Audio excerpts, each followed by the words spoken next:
बच्चे हंसते खेलते और जिंदगी का मजा लेते ही अच्छे लगते हैं, लेकिन कभी कभी हम बड़ों के बदसूरत रवैये बच्चों की जिंदगी इंतहाई मुश्किल बना देते हैं। वो एहतजाज करना भी चाहें तो कुछ कह नहीं पाते। आज दुनिया भर में जारियत के शिकार बच्चों का आलमी दिन मनाया जा रहा है। बच्चों के साथ जारियत या बदसलूकी कहीं भी और किसी भी शक्ल में हो सकती है। बच्चों को जारियत से कैसे बचाना है, ये हम बड़ों को ही सोचना होगा। मजीद जानिए शबाना सैयद से।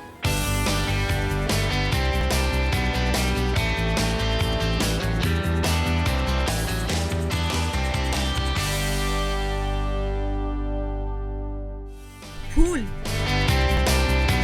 खुशबू और बच्चे, नाम 3 लेकिन मतलब एक। ये बच्चे ही तो हैं जो दुनिया को खुशरंग बनाते हैं। बच्चों के कहे जिंदगी का पता देते हैं, इसीलिए कहते हैं कि बच्चे हंसते ही अच्छे लगते हैं।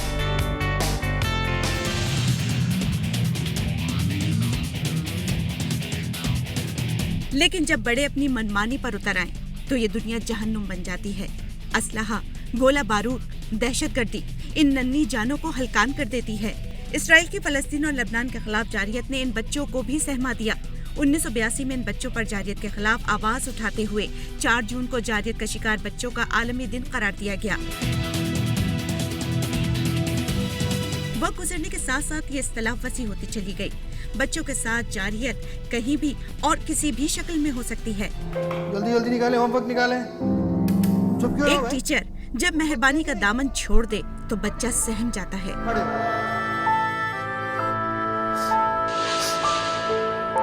माँ बाप जब आपस के इख्तिलाफात में बच्चे को भूल जाते हैं तो वो तन्हा हो जाता है। जितनी भी मेहनत करने से कोई फायदा नहीं। चाइल्ड लेबर का शिकार बच्चे दिन रात जब बड़ों की बदसलूकी का सामना करते हैं तो जिंदगी से वैसे ही कट जाते हैं। बच्चा कोई भी हो, जारियत से तहफ़्फ़ुज़ और मोहब्बत उसका हक है। अब बच्चों को इस जारियत से कैसे बचाना है, ये सोचना हम बड़ों का काम है। शबाना सैयद, जियो न्यूज़, कराची।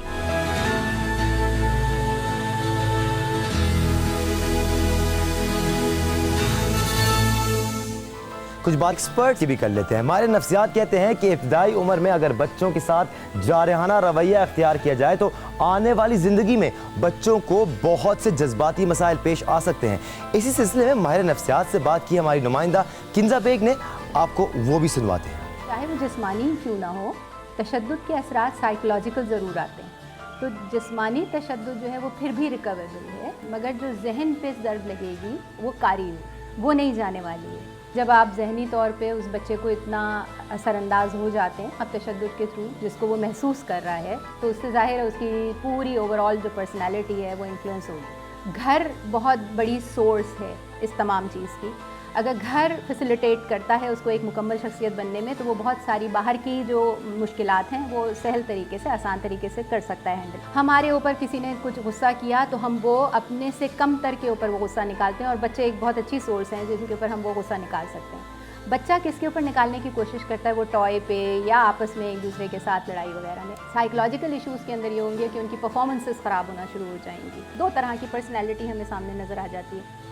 या तो वो लड़ाई लड़ेंगे, एग्रेसिव हो जाते हैं, या फिर वो बिल्कुल सिक्यूर्ड हो जाते हैं। बच्चे कोई भी हों, शरारतें करना, खेलना और ज़िंदगी को एंजॉय करना सभी बच्चों का हक है। हमारे आसपास मुख्तलिफ काम करने वाले बच्चों की क्या ख्वाहिशें हैं, हमारी नुमाइंदा सोलिया फिरोज ने कुछ बच्चों से गपशप की है, आप भी सुनिए। मेरा को शौक भी था भाई डॉक्टर बनूं, क्रिकेट का भी बहुत शौक है खेलने का। आलम बनना चाहते हैं, हमारा दिल करता है हम ही खेलूं, फिर मजबूरी घर के लिए भाई पढ़ाई करता था, छोड़ दिया। अभी महंगाई इतनी हो गई है, क्या करें। पढ़ने का दिल तो आता है पर मजबूरी के लिए इसके लिए खेल रहा है। हम कर छां के बैठ रहे हैं, हम धूप पे मर रहे हैं।